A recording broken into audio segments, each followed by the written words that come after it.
پیار محبت ہم دیکھتے ہیں جی، ہم نے کئی ویڈیو دیکھتے ہیں کہ وہاں پہ ہم نے ٹیچرز کو دیکھتے ہیں، دروازہ کھولتی ہیں، ان کو حگ کرتی ہیں، پھر وہ ان کے ساتھ اسی طرح کا وہ دیکھیں جی ہم بڑا ایک اچھا جب پڑھے تھے تو ماحول- گورنمنٹ اسکولوں میں پڑھے تھے اور ہمارے ٹیچر بڑے ماشاءاللہ وہ تو گھر کے بھی سارے کام کرواتے تھے. نہیں کرواتے نہیں تھے، لیکن میں یہ سمجھتا ہوں کہ بچے کا ان کو پتہ ہوتا تھا کہ آج یہ ناشتہ کر کے آیا کہ نہیں آیا، آج یہ کلاس میں ہیپی ہے کہ نہیں ہے، آج یہ بچہ کس موڈ میں ہے. تو استاد کا پہلا کام تو کلاس کے اندر بچے کو اتنا ہیپی کر لے کہ وہ ٹیچر کے ساتھ اچھا، اٹیچ کس ہو طرح سے حکومت اور پرائیویٹ جو تعلیمی ادارے ہیں یہ کس طرح سے ان کی بہتر ریلیشن شپ ہو سکتی ہے کہ آپ کو ان کے ساتھ کوئی شکایت نہ ہو اور انہیں آپ سے کوئی شکایت نہ ہو؟ دیکھیں جی میں تو کہوں گا کہ گورنمنٹ کو پرائیویٹ سیکٹر کی بھی سرپرستی کرنی چاہیے، ٹھیک ہے، اور ان کے لیے سہولتیں دینی چاہیے، اور ان سہولتوں کے عوض پرائیویٹ اسکولوں کو چاہیے کہ جو غریب بچے ہیں، جو بچے نہیں پڑھ سکتے، جن کے وسائل نہیں ہیں، ان کو اکوموڈیٹ کریں. اچھا ایک اور بڑی شکایت ہے، مطلب آپ اس کو جاری مکمل کر لیجیے گا، پہلے آپ کر لیں پھر میں آپ سے. وہ اسی طرح کہ گورنمنٹ اگر ہمیں کوئی سہولتیں دے تو ہم آگے سے وہ سہولتیں بچوں کو دیں. دے سکتے. ابھی ہم وہ دیتے ہیں جو ہمارے اپنے وسائل کے اندر ہوتے ہیں. اچھا 2-3 بڑے مسئلے جو میں عموماً اسکولوں میں مختلف لوگوں سے ملتا ہوں، اسکول آنر سے، اور یہ ویسے بھی بظاہراً لگتا ہے کہ یہ ایک ظالمانہ بہرحال طرز عمل ہے ہماری ریاست کے کچھ محکموں کا. جس طرح سے LDA ہے تو وہ ہولڈنگ کے اوپر انہوں نے یا PHA نے بہت زیادہ ٹیکس لگا دیے ہیں. پھر پانی ہے، پانی بہت زیادہ قیمتی ہے وہ ان کو اسکولوں کے لیے، اور کہیں ایسے اسکول بھی میں نے ان کو روتے ہوئے بھی دیکھا ہے جن کی فیسیں بڑی 500-500 ہزار ہیں لیکن ان کو بل بہت زیادہ آ رہے ہیں. تو کیا ایسا نہیں ہو سکتا بجلی پانی اور اس کے لیے کیا مطلب آپ کہتے ہیں یہ ٹھیک ہے؟ دیکھیں اس سے پہلے زبیدہ جلال سے پہلے یہ کمرشل بجلی کے بل آتے تھے.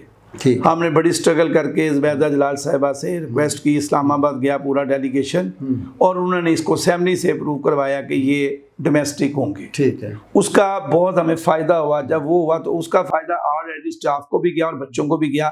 اگر آپ کے وسائل ہوں گے تو آپ اسٹاف کی سیلری بھی اچھی کریں گے اور آپ بچے کو سہولتیں بھی زیادہ دیں. ٹھیک ہے.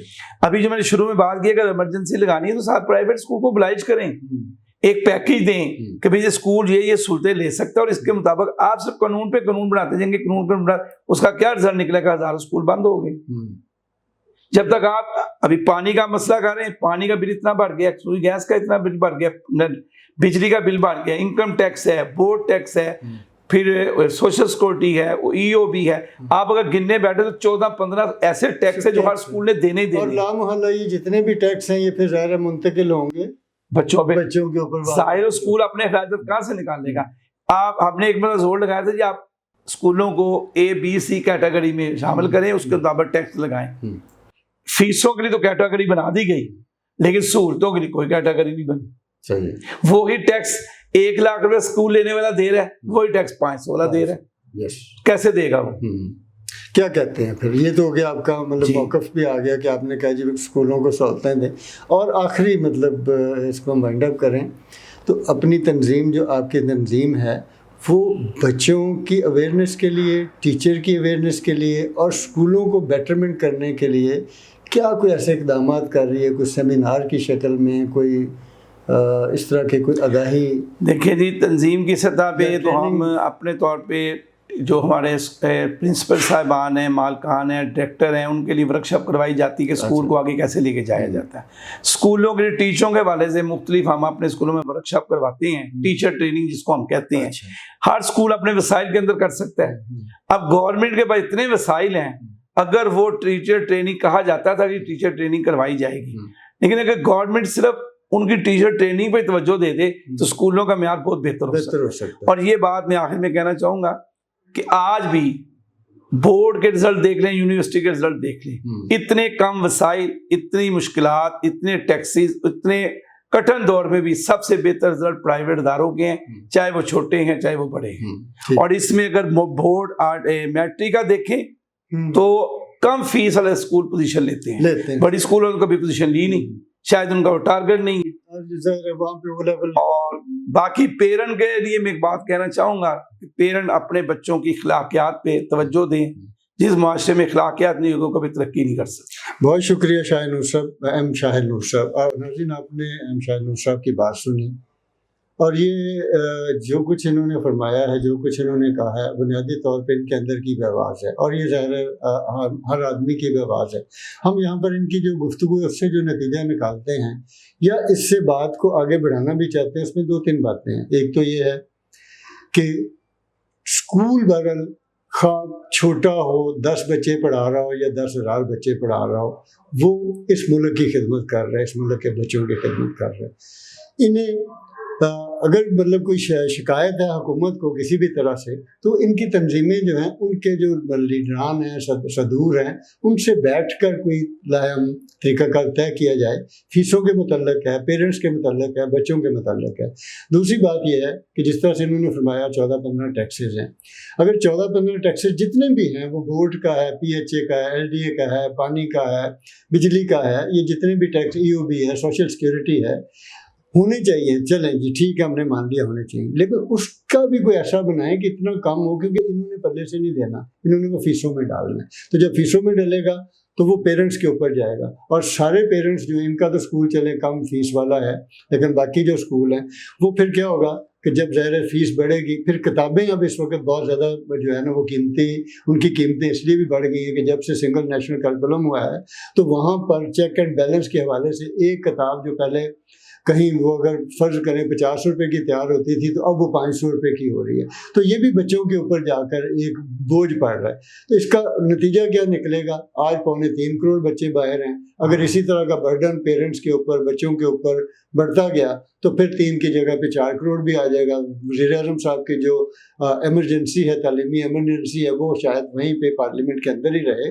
ہمارے پرائم منسٹر کو ظاہر بات ہے کہ اب 18ویں ترمیم کے بعد تعلیم، ہیلتھ اور یہ سارے صوبائی ذمہ داری ہے، تو اس صوبائی ذمہ داری کو بھی اپناتے ہوئے اگر ہم بات کریں تو جو ان کے مسائل ہیں، رجسٹریشن کا مسئلہ ہے، آسانیاں پیدا کریں، اور پھر یہ ٹیکسز کم کریں، کتابوں کی قیمتیں کم کریں، اور پھر ان سے بیٹھ کے بھی مطلب اگر وہ آپ ایک طرف سے ٹیکس کم کرتے ہیں تو پھر ان سے بھی ڈسکس کیا جا سکتا ہے کہ آپ کچھ فیسیں بھی کم کریں، تاکہ وہ جو 3.5 کروڑ یا 3.25 کروڑ بچہ باہر ہے وہ کسی نہ کسی حوالے سے انہی اسکولوں میں واپس آئے اور ہمارا سارا بچہ پڑھے اور اس ملک کو امن ملے۔ اور آخری بات یہ ہے کہ ہمارے ہاں یہ جو بڑا ایک جملہ کہا جاتا ہے کہ جو تربیت جو ہے نا، اسکول بھی کہتے ہیں کہ تربیت ہماری ذمہ داری، ایسا نہیں ہوتا کبھی بھی۔ 3 ادارے ملک کے ہیں، ایک اسکول ہے، ایک پیرنٹس ہے اور ایک ریاست ہے۔ یہ جب تینوں ملتے ہیں تو پھر بچے کی تربیت ہوتی ہے۔ گھر میں پیرنٹس کرتے ہیں، اسکول میں جو ہے وہ ٹیچرز کرتے ہیں، اور ریاست جو ہے ماحول باہر کا اتنا اچھا دیتی ہے کہ بچہ کسی غلط راستے کی طرف نہیں جاتا۔ ہم مطلب شاہ نور صاحب سے گئے بگئے ملتے رہیں گے، ان کی باتیں بھی سنتے رہیں گے، آپ کو بھی بتاتے رہیں گے، تاکہ ہم جو آگاہی ہے اس کو آگے بڑھایا جا سکتے ہیں۔ اور سب سے بڑھ کر بات یہ ہے کہ ہم ایجوکیشن سسٹم کو کیسے بہتر کر سکتے ہیں، وہ اس میں بھی ہم ان سے معاونت دیں گے، ان کے سیمینار بھی ہم اٹینڈ کرتے ہیں۔ تو اجازت دیجیے اگلے پروگرام تک کے لیے، اور اگر آپ کی کوئی تجاویز ہوں تو وہ ضرور شیئر کیجیے۔ اللہ حافظ۔